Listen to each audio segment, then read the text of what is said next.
On parlait de l'importance de la présomption d'innocence et quelqu'un a posé cette question. Est-ce qu'il y a vraiment des cas où une personne a été jugée innocente et que son arrestation était une erreur judiciaire? Oui, ça arrive et d'ailleurs récemment, il y a un exemple qui a été hautement médiatisé. Cet homme s'appelle Mamadi Farah Camara.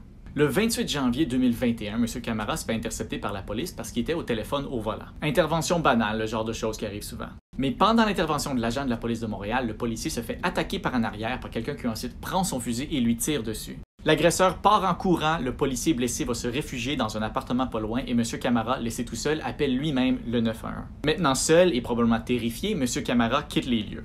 Un peu plus tard, l'auto de M. Camara se fait entourer par la police, qui le sortent violemment par la fenêtre, le jettent par terre et mettent leurs bottes sur sa tête. M. Camara décrit le comportement de la police à son égard comme traumatisant. Il va être ensuite emprisonné pendant 6 jours. Pendant ce temps-là, les policiers vont fouiller, voire saccager son appartement cherchant le fusil manquant.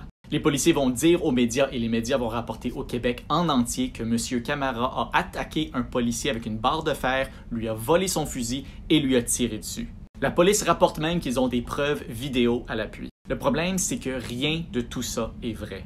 Pendant l'enquête, après 6 jours, on révise une vidéo qui montrait supposément M. Camara en train d'agresser l'agent. Le même vidéo que les médias et la police disaient initialement prouvait la culpabilité de M. Camara. Mais ce vidéo, après révision pendant l'enquête, montre que M. Camara a jamais quitté son véhicule. C'est un autre homme qui ressemble un peu à M. Camara qui serait sorti de nulle part et qui aurait attaqué l'agent et ensuite tenté de lui tirer dessus. Finalement, après que l'enquête ait révisé le vidéo, M. Camara sera libéré. Ça, c'était pas il y a 20 ou il y a 30 ans, c'était l'année passée, à Montréal.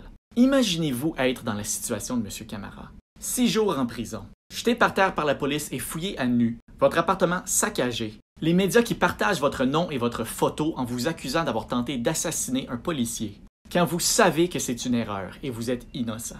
Et maintenant, imaginez-vous si le vidéo n'avait pas été révisé dans un processus judiciaire. Ou pire encore, s'il n'y avait pas eu par chance une caméra là pour prendre le vidéo.